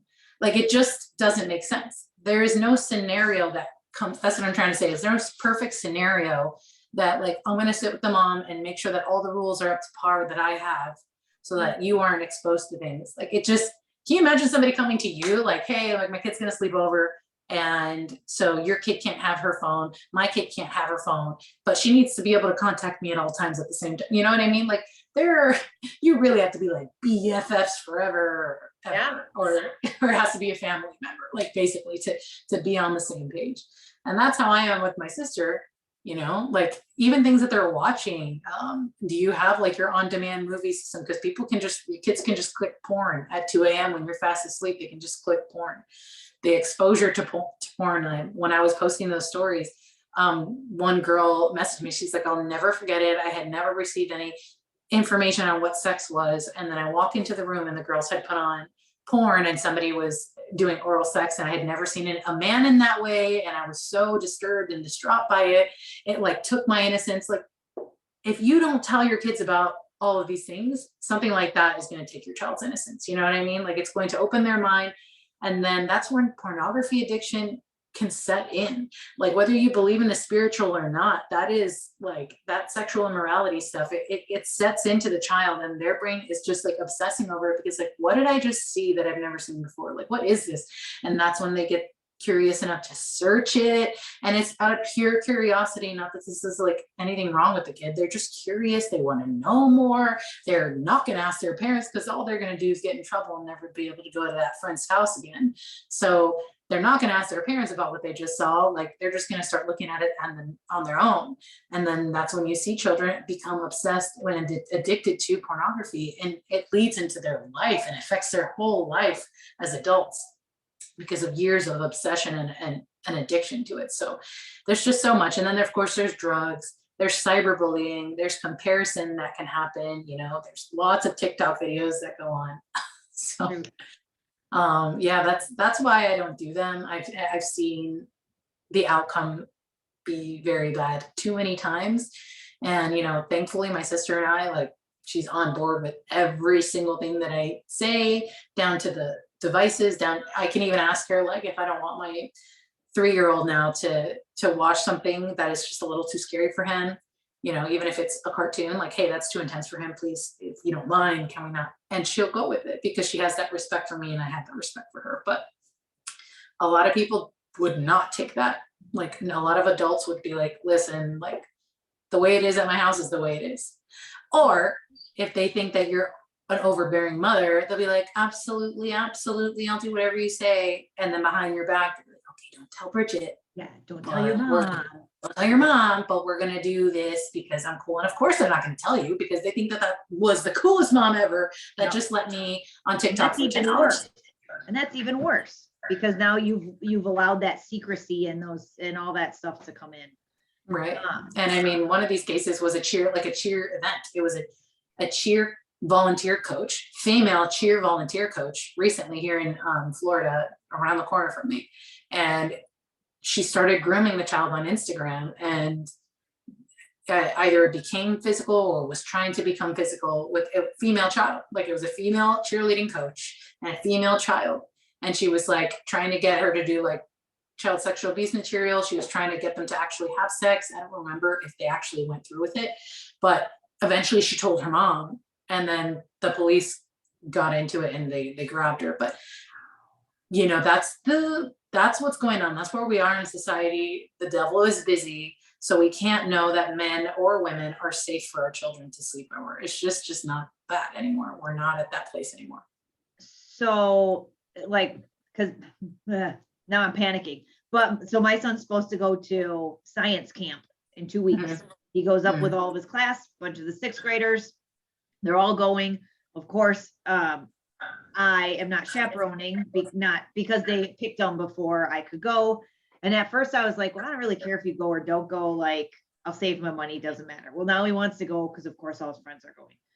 What are some things that like I can talk to him about? They don't get to bring technology, thank God. At least that's awesome. That piece, they're not allowed to bring Apple Watches, their phones, nothing, none of it. More than likely because they don't want to be responsible for any of the technology getting broken. But I'm cool with no technology being there Mhm. at all. But one of their things, because again, there are going to be parents. We don't know that these parents are safe people. They're going to be people who work at the facility they're going to a couple hours north of here. And I don't want to scare him because he easily scares, but I think that there is stuff that you just need to be aware of, or that you're watching, because it probably won't be you because you're aware of it, but it could be one of your friends. And how do you help them? Right. So, I mean, this is what I would say. I would say, okay, there are tricky people. How old is he? He's 11. He's 11. Okay. So there are tricky people, and they can be anybody. So they can be a teacher, they can be your friend's parent, they could be a chaperone, they could be a volunteer, they could be an assistant, they could be a coach. Tricky people come in all shapes and sizes, and they don't have a sticker on their forehead that tell you that they're tricky. And they can make you feel good, they can make the funniest jokes, they could be the nicest one to you ever. And if they're nice to you and extra nice to you, that's great. But make sure that they don't cross any of the body safety boundaries. And body safety boundaries can be visual, like, on screens, and it could be physical. Okay, so nobody's allowed to touch you if you don't want them to touch you.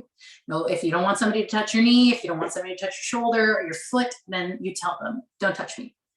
But your private parts, nobody is allowed to look at, ask to see, or touch. And neither are you allowed to look at, ask to see, or touch. And nobody's allowed to ask you to touch or look at their private parts. And this goes for your friends that are your age, the girls that are your age, the boys that are your age, or any adult at all, a male or a female. And you just have to be straight up like that about those. And then honestly, for the next 2 weeks, probably tell him twice a day, to the point where he's like, Mom, like annoyed. I'm Not already scared. annoying enough, so yeah. and kids can sneak devices. It's so easy. So kids can sneak devices, and then the adults can like show something to them. And remember, these bad guys, tricky people, but to us we call the pedophiles or predators. They choose these positions for a reason. They're a position of trust, and that's what they do it for. They knew all along that I'm going to take advantage of this position. I'm just going to wait for my time to shine.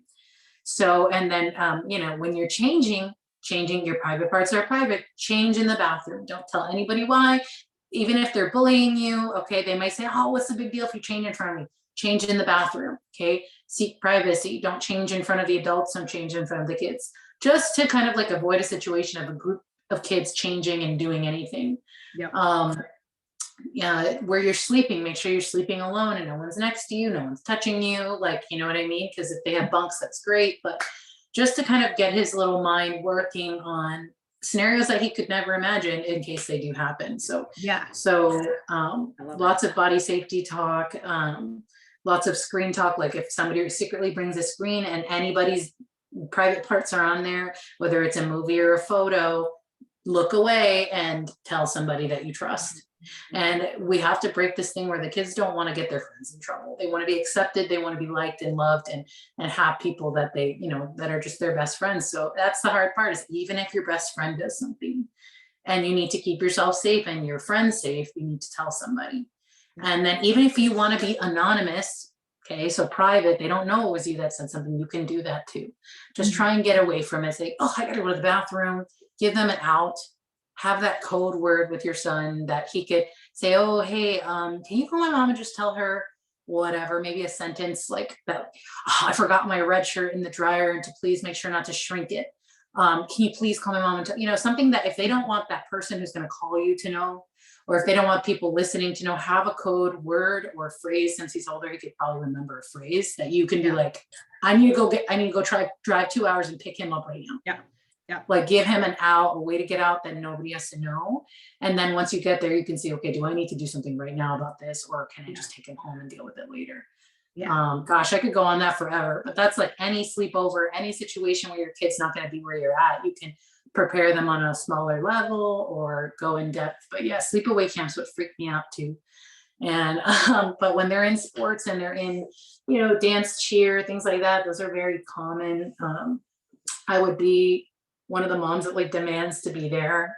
If it's like a hotel room, like try to get your own Be nearby, have your own room with your kid instead of your kid having a room with a bunch of other chaperones and kids, So I don't know what the scenario is going to be, but I would ask like a million questions and try to get a visual for what it's going to be like too.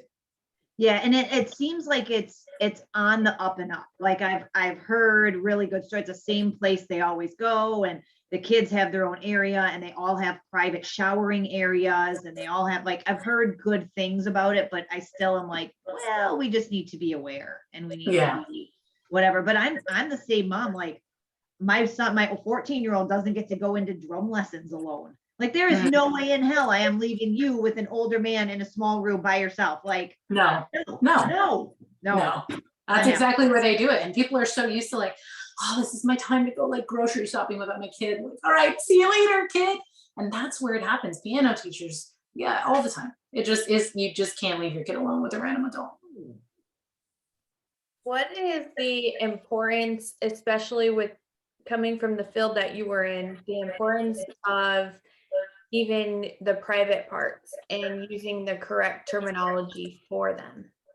Oh yeah, so they have to be, don't be afraid to teach your 2-year-old, your 1-year-old, your 3-year-old, the word penis and testicles, vulva, vagina, anus, rectum, all those things. People think that it's just weird because our society, like when I was a kid, it was pee-pee, so it can actually ruin a case for a child to not be able to properly identify the body part that was violated, the body part that the predator used, because if they can't say penis and it was an adult male that violated them, that abused them, what are they going to call it? Like what? And if they don't call it the right thing, then, we're going to have to really work very hard to make the child's statement work in a courtroom. And defense attorneys, believe it or not, use this against children. We'll try to get them on the stand to cross-examine them, and then we'll argue to the jury that this is a misunderstanding, that the child just doesn't know what she's talking about. And if they use pocketbook or flower or things like that, like, and that could also hinder the child saying what's happening, because we've seen children go to their teacher that they love and say, oh, daddy constantly opens my pocketbook. Daddy constantly touches my pocketbook or plays with my pocketbook. And they're talking about their vagina the whole time. But the teacher has zero idea. Like, oh, I wonder, okay, or pocketbook, because in different cultures and community, we don't know what that means. In some communities, they know that means vagina, but other communities I would not have known that as a kid or before becoming a cop. I would not have known that meant vagina. You're talking about a wallet or a purse. That's a purse. A pocketbook is a purse or a wallet. Like that's it. So how traumatic for that child that I'm trying to tell you and you don't hear me, or you don't think it's a big deal or whatever. Right. So, and had you said it. Yeah. I just told my teacher this and she said, oh, wow, that's nice, honey. Like, just no. So it does not hurt your child's innocence to have them say vagina or penis. Not even if your son is a boy. And like today, I just read this book again to my son and I'm like, so, Wiggles, that's her nickname. My daughter's nickname, Wiggles, has a vagina. We don't look or touch her vagina. And Kai has a penis and we don't look or touch his penis or his testicles. Okay. And he uses the terms correctly. He talks about them. And even one time, I don't know if it was me or my husband, maybe it happened to both of us at one point, because I had been so serious about it and doing it at bath time all the time whenever I can. And we were changing him and he we needed to change his underwear. It was a little wet and we needed to change it out. And I'm like, I'm going to change your underwear. Okay. So we can use consent here. I always talk about consent, body safety, body autonomy. So I say, okay, can I change your underwear? I'm going to change your underwear. Is that okay? And you're like, okay. And this time he was like, okay, but please don't touch my penis. I don't even think he said please. I think he's like, okay, but don't touch my penis. And I was like, oh, he was 2 at the time. I'm like, that's amazing. Like my husband was like, oh, that was your biggest, proudest mom moment right there. I was like, yeah, my baby boy is so amazing. Like, I couldn't believe that. Like, to someone he loved and trusted, he said no. I'm like, I didn't even ask you, like he was just preemptively being like, chill out, like don't touch my penis. I'm like, okay, all right. So that's how I you should wasn't be. planning on it, but okay, I thank know. you. Yeah, like, okay, no problem, we will not. So that's it's just, you can't be afraid of, like we've said a million times before, don't be worried about taking your child's innocence or even scaring them too much, because some kids do get scared.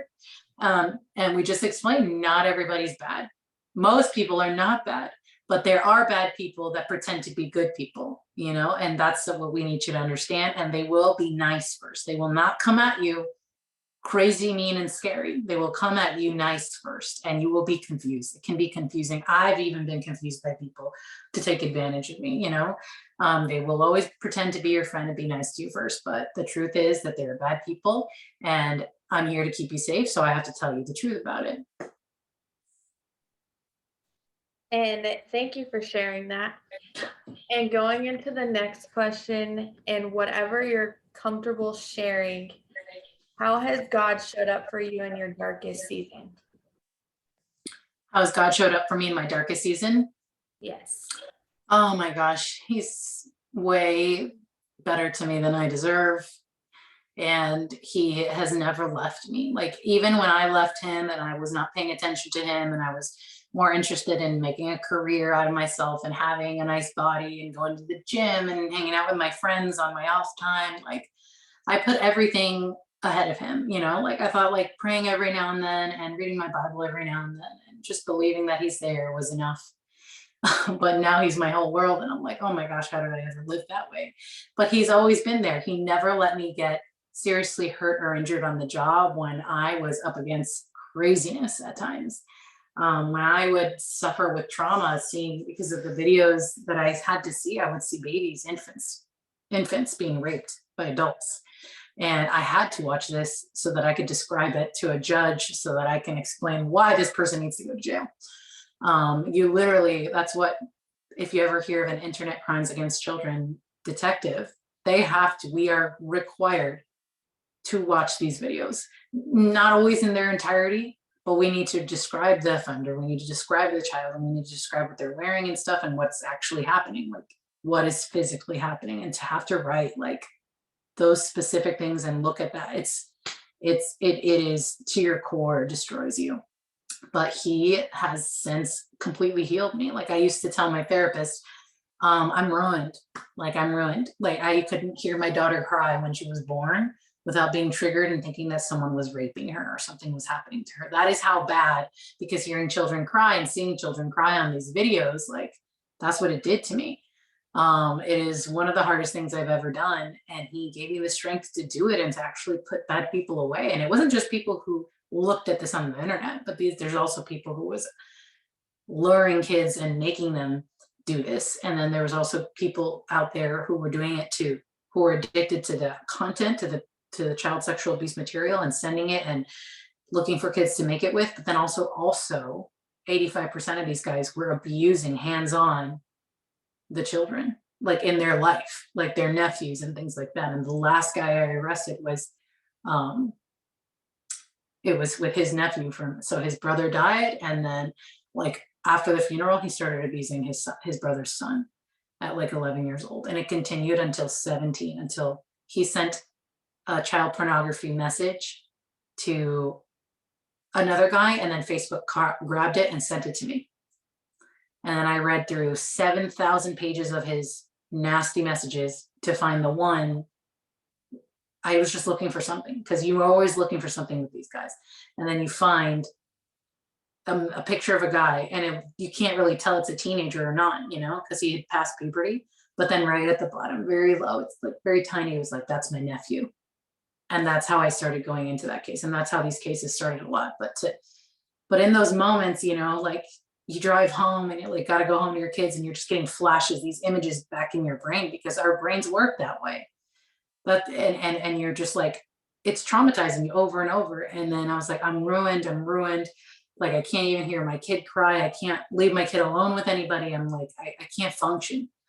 And then the Lord was like, I can heal you.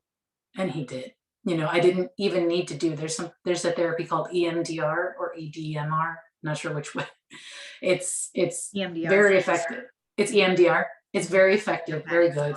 A lot of my coworkers have done amazing things with that, and I encourage it. But I was set up to do that because I was like, I can't do this anymore. I can't live with this trauma constantly anymore. And also the childhood trauma is all connected. And then the Lord just wanted to show how good he was and how powerful he is. And he just healed me up. He said, done. And then anytime anything, even there's nothing like it was before. But what I do is I learned it from a Bible study called Women at War. And it just means it's basically spiritual warfare 101. And she just teaches you how to, very specific topics, fear and anxiety, for your marriage, for your future husband, for depression, for all these different things, like these prayers and scriptures to pray specifically. So if anybody ever wants to know that information, let me know. It has changed my life. It's all Bible based. But I would just say anytime that something would tickle my mind, any negative thought would try to come in, I would say, stop. I hold every thought captive out loud. I hold every thought captive to the obedience of Jesus Christ. It's a Bible verse. Should I know which one it is? Yes, but I can't. It's one of them. It's one of them. It's I think it's in 1 Corinthians. I don't know. But you make your thoughts obedient to Christ, and you say it over and over and then by the time you're like, oh man, I don't even know what I was thinking anymore. That's, so, and there are people who like go down a really dark hole, and then honestly, after my mom died, that was a whole nother trauma that reopened, but he's really done such a work in me. He's been there. He never left me. I never felt like he left me. If anything, in my deepest moments of grief or trauma, I would feel more comforted and more wrapped up in his love. Especially after totally committing everything to him, and knowing the truth of that he didn't do any of this to me, and he didn't do any of this to these children. Because you could be like, how the heck could you allow this to happen? He's not allowing anything. We're in a fallen world of free will. And when people decide to just work in the demonic and make these choices, these sinful, awful choices, and then take it out on innocent children, like, that's not his fault. It's not his fault, but he is a righteous God, and he's going to take care of it. And look what he's done to you. He's using all of what you've seen and what you've been through to do all of this. Like, right, now he's saying, you're ready to do this. Now it's time to do your thing. And so God bless you. This is, I'm sorry you had to watch it and had to watch it, but I know that there will be so many families saved and helped because of the work that you are doing. Amen. Yeah, it's just an act of obedience. I'm doing it because he wants me to, or else I would not. Even though I don't want to. Or I'd rather just honestly relax with my kids, be their mom, homeschool them, like live my life, serve with the church, serve my community. But he's like, this is how I want you to serve. So I'm like, okay, Lord, okay. And honestly, when you get those messages of parents like being like, hey, like my kid I just avoided this traumatic thing with my kid because of something you shared, then I'm like, okay, Lord, thank you. I was on the right path. Mm-hmm. And I think too, even you sharing that, like, we will often say, once you know better, you do better. And even as moms, and looking back on like even growing up and what we've been through compared to the world now is completely different. But for us, like, even once we learned deeper into trafficking and everything that we knew, we're like, there's no way I could just do nothing. Like, it's not even about my kid, it's about all of the kids, and it's bigger than us. And Yes. God forbid that happened to my kid or someone we know, or any child. And so I think too, like, I couldn't imagine having to watch what you've seen, just because when we first did our deep dives and rabbit holes and seen some videos, and I know one that I've seen with child sacrifice and the blood rituals and all of that. And I know for me, that forever grew me. Yeah. And like, there's times where you do get those flashbacks, or like you'll just hear, like, I'll just see like flashing lights and just hear kids screaming. and I'll just get the flashbacks of that video. And so I couldn't imagine what you've seen and knowing how bad it is, and people who try to turn a blind eye to it and say that it doesn't exist just because, as Becky often says, once you know, they don't want to have to do something about it. And so I think too, that's a huge point, because there's just no way you can sit back and not do something about it. Absolutely. Yeah, that's how I felt when I was, so my, a lot of people, like, after 2 years of it, they were like, you gotta get out of that. That's too much. Like, no human being should see the amount. Because I was working a build caseload of 3 people. So not only did I do it for 3 years, but I did it for 3 years with a caseload of 3 people. So I was seeing more sexual abuse material than a normal detective would or should. Because each case comes with devices that you have to review, and each case has thousands and thousands of images that you have to see. And yeah, it was a lot. And people would tell me, hey, like, maybe you should just go work like property crimes again, like do something more relaxed. And sometimes they said, like, go back to regular special victims, which would be the rapes that came in and stuff like that. But you saw child sexual abuse there too. That was my first cases. I interviewed a guy, and he had been raping his girlfriend's 12-year-old for months. And it's like, yeah, all of it is traumatic. And how could I learn that this is real and do nothing? Like, how can I, like, people would say, I don't know how you do that. I don't know how, and some people, like, some detectives, would try to come into the unit, they'd see it and they'd be like, never mind. And honestly, that's good, because before you get too into it, because it is very hard to get out. Because you're like, how can I leave all these babies? All these babies are waiting for me. Like, I kept thinking, like, there's kids in houses in the city that I worked in, and there's kids in houses waiting for me to come do a search warrant and save them. And that's a lot. That's a big weight to bear. But then, God gave me perspective, and I'm doing all that I could. And then I even fought for more bodies, like more detectives to work those cases. Because how can you give this many detectives to, like, robbery, or this, like burglary, or drugs and narcotics? I get all crimes need to be investigated, but how is there only one of me? How's there only one of me in a huge metropolitan city? And it took a long time and a lot of changes of people in charge to finally hear me. But they only really heard me when I left, and they were like, what? And then and now I checked with my former coworkers, and they're like, hey, there's 2 of us full-time doing this now. Because they would try to, like, have a second person there, but working the sexual abuse cases and working the internet crimes against children cases. And I was like, no, you need 2 people at least, or more, probably 3, to be doing these cases. And you just feel like you have to save them all, but you can't. You need help. And that's why, like, you do this podcast, and I did this, these pages, and I hope to do more, and gain more help doing it. And I want to teach in schools. But I can't do it all. I want to teach in schools. I want to create awesome content. I want to have a website. I want to have courses. I want to have an ebook. I want to have all these things, but we need to do it together. Like, we need, like, us even doing this right now is going to hopefully get into somebody's ears to ignite a fire in them to do something with what they know.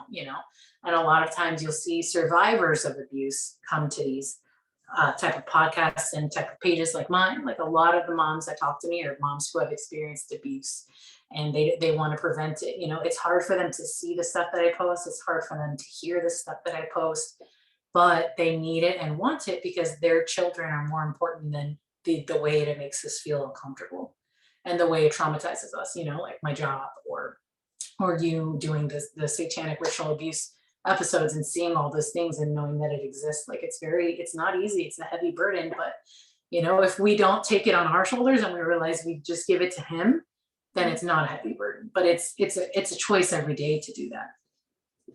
Every day you wake up. Now, how do you deal with, and I know for us, we often hear it, and knowing the content you create as well, is how do you deal with people who say you overshare or trigger, or us, it's always like, oh, you're exposing too much on the dark. And we're like, no, we're trying to show you what is out there and do a dark to light transition. So how do you kind of have those conversations, or even when you're building out content, still be mindful yet educate? Because not everyone is on the same journey as you, nor as awakened and know the levels, especially your background, the levels to how bad it really is. Yeah, it could be. So as you know, it's even hard to build a following around this type of stuff because people just, they can't handle it. So that's a balance I've been learning, because I remember I started this before I even planned out content. Like I had a week from when he told me, he's like, he woke me up at 4 a.m. He's like, it's time. I'm like, no, I'm not ready for this. That's a lot. And then I just started posting stuff and seeing what, like, the first thing, I had different ideas, and then he showed me this Roblox story, and that's the first thing that I did. And he's like, okay. And then basically, like, I have been just letting him show me things that to talk about next, not to get too heavy on one thing and then switch gears. Like right now, next, I'm going to be talking about adult pornography. And that's a hot topic. People are going to get offended. People, hopefully they don't unfollow me and they just continue to learn and have an open mind, but people can be offended by adult pornography because a lot of people look at that as adults. Adults can look at adult things, right? Well, it's actually very detrimental to society. And so I'm going to be talking about that, and it's tied to child abuse and child exploitation and what it's doing to our teens. For example, like, why do you think older children are abusing other children? Why are children performing sex acts and abusing other children? Because of addictions to pornography. If they're not being abused themselves, which they very well may have been or be, a lot of groomers, a lot of pedophiles will show a child pornography or child pornography to start the grooming process. And then it can start an addiction to them after the abuse. Or they can accidentally see it and become addicted, or they can see hypersexualized stuff on social media. And so now I have to talk about pornography because the Lord's like, it's time to talk about pornography. But sometimes I worry that I'm going to lose my followers. And it's not that I care about them following me. It's that I care about my message getting out there. And these algorithms are so much about how many people follow you and engage with your stuff, so that it can get to more people. And people don't want to engage with your stuff because it's triggering. So like, I totally get your question. Like, it is hard to balance, like, the And red pill, censorship. censorship. For sure, I feel like I've been censored recently. I'm like, my things used to just boom, boom. Like it didn't, at a certain time I could post and it would start getting views, but it's literally like 1 view, 2 views. Like it's crazy. I'm like, wow. And it's never told me it's censoring me, but I know. Yeah. And it's like, okay, well, whatever. Like I try not to get discouraged. I'm like, okay, Lord, like even if it reaches one person, it's worth the effort. And, you do what you do. And I've learned to start praying over things. I don't always do it, but before I hit send, upload, pray over things, pray that he uses me and lets me speak in the way that he wants me to speak and say what he wants me to say, not what I want to say.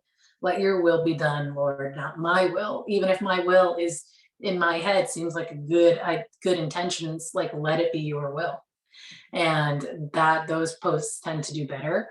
And, so a lot of inspiration from God, like let him try. It's hard as humans to really be attuned to what the Holy Spirit is saying to you, what he's actually saying to you, because the enemy tries to confuse you too. So you want to hear what he has to say. It could be in the little things in life and the big things in life. And then I try to find a balance. I don't know what you guys think about my balance. I can post really hard stuff and then I can post like so stuff. I don't know. Like I tried not to think too hard about it. And then what I have in my mind at that moment. And I'm, focusing, okay, God, what do I have to say today? And I just try to just do it.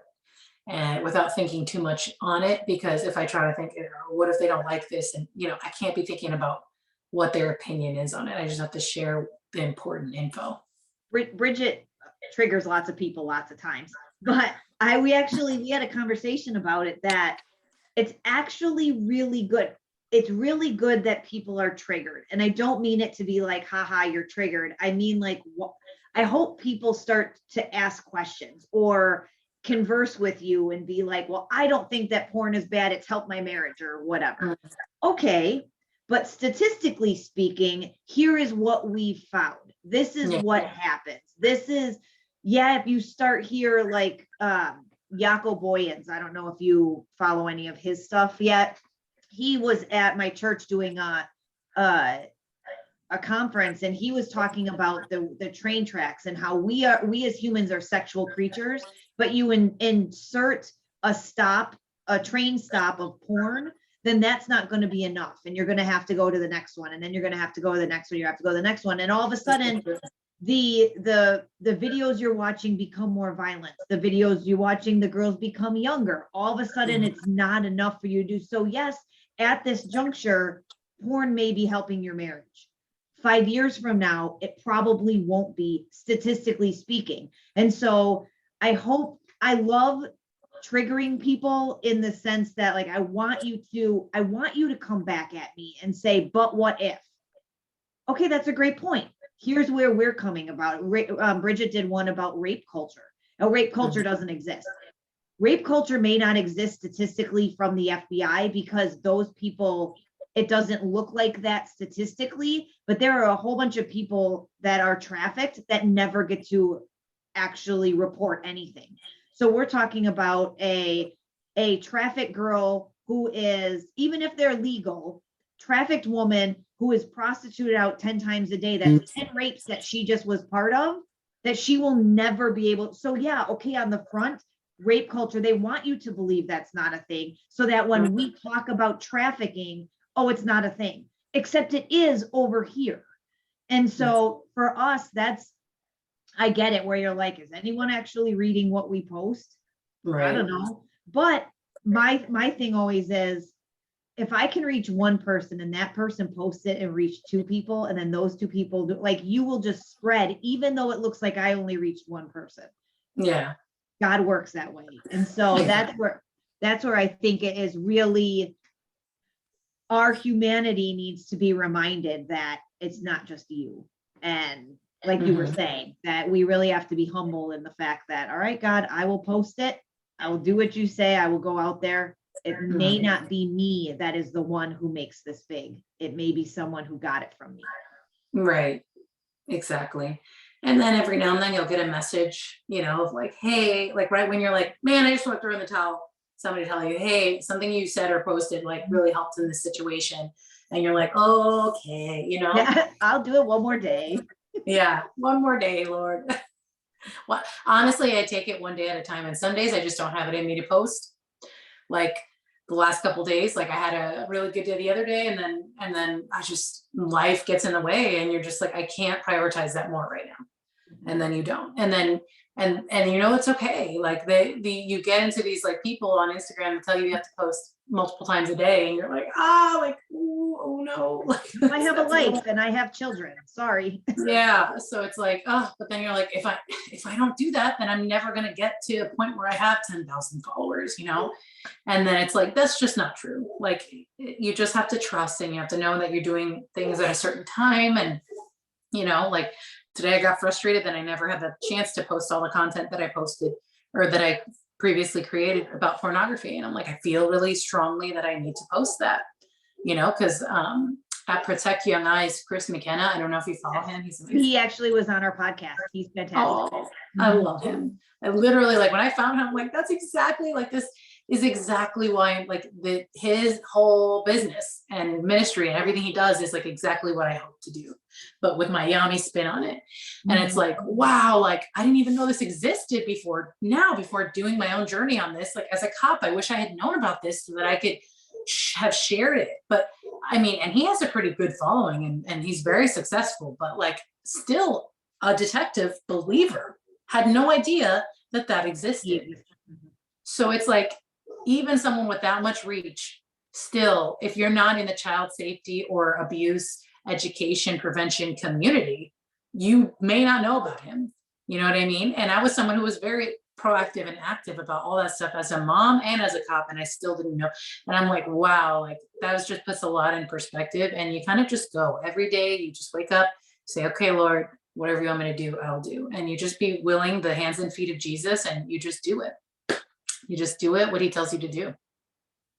I think too, remembering that we're planting seeds, and always remember like that, to give yourself grace and to honor those emotions as well, because what we're taking in energetically as well as putting out, yeah, we've all been through our own healings, and we're being used by God in this time, in this position, to educate and share and spread awareness on such heavy and dark topics that so many turn a blind eye to.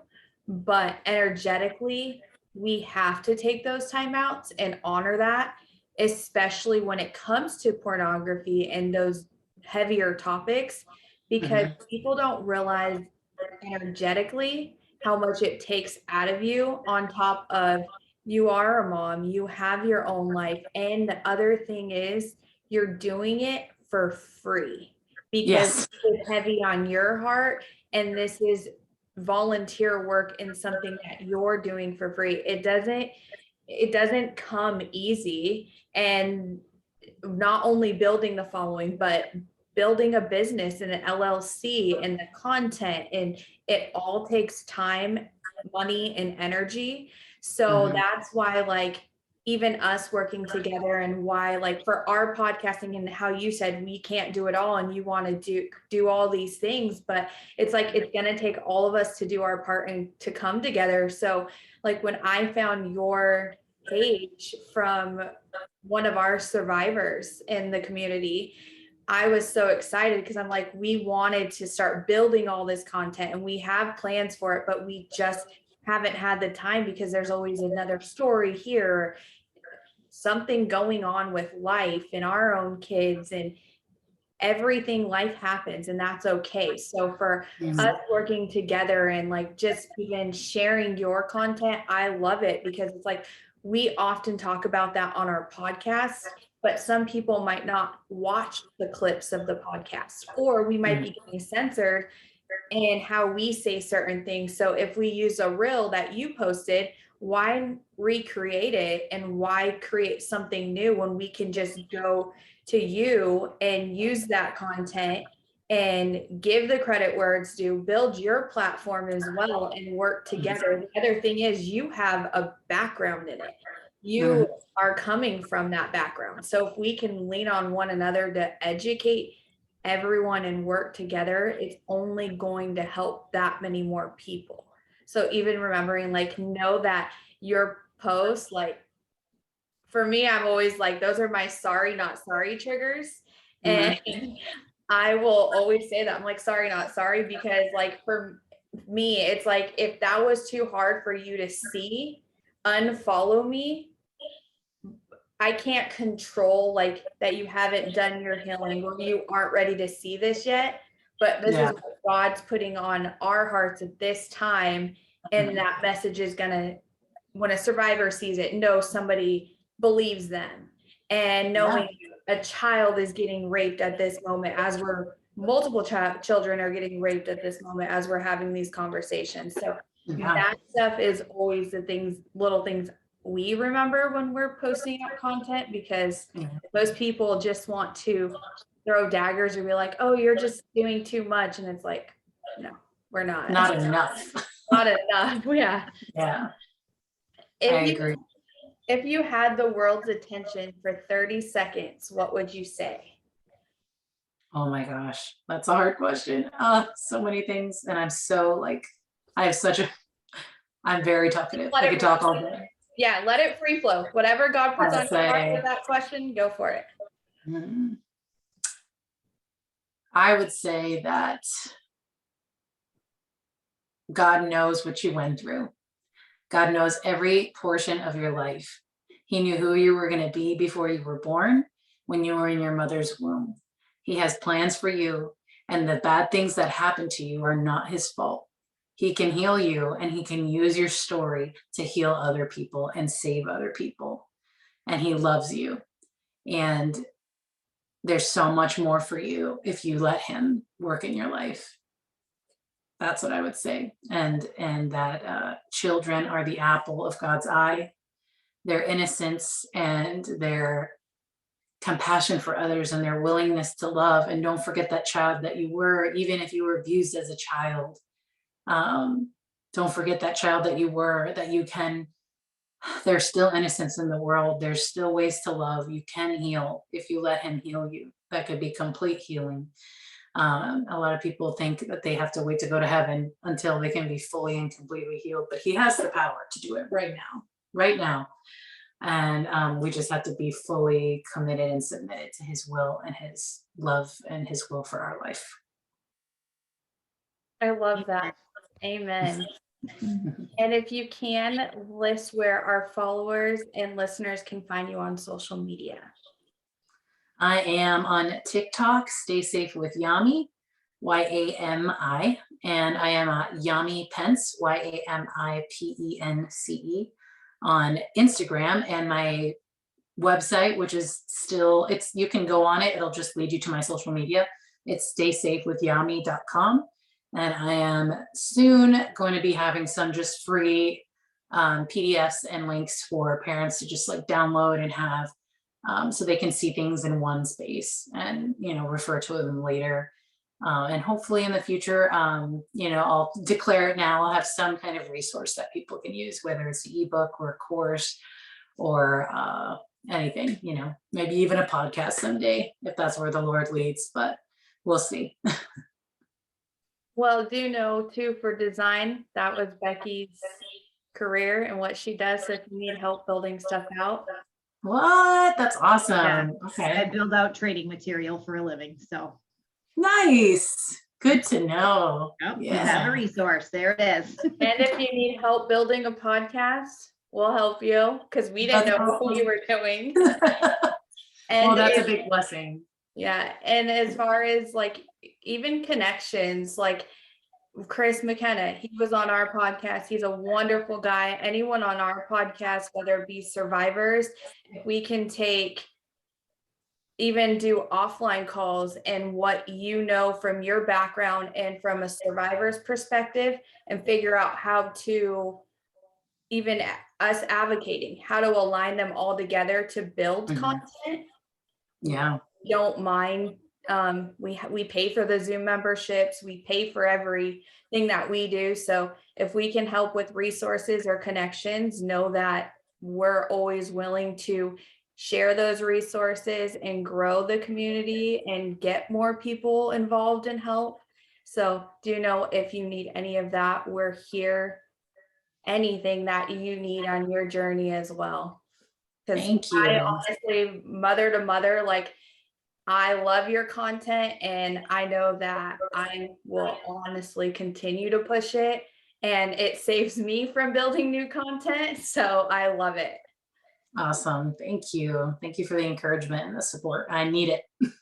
Of course. Going into wrap, just know that we will make sure to link all social media handles and everything in our show notes. I'm sure we'll be back for more conversations as there's so much to talk on. But just remember, going deeper into your relationship with God will require sacrifice. Sometimes you just can't bring certain people where God is leading you, and that's okay. Just remember, you are enough. You're not alone.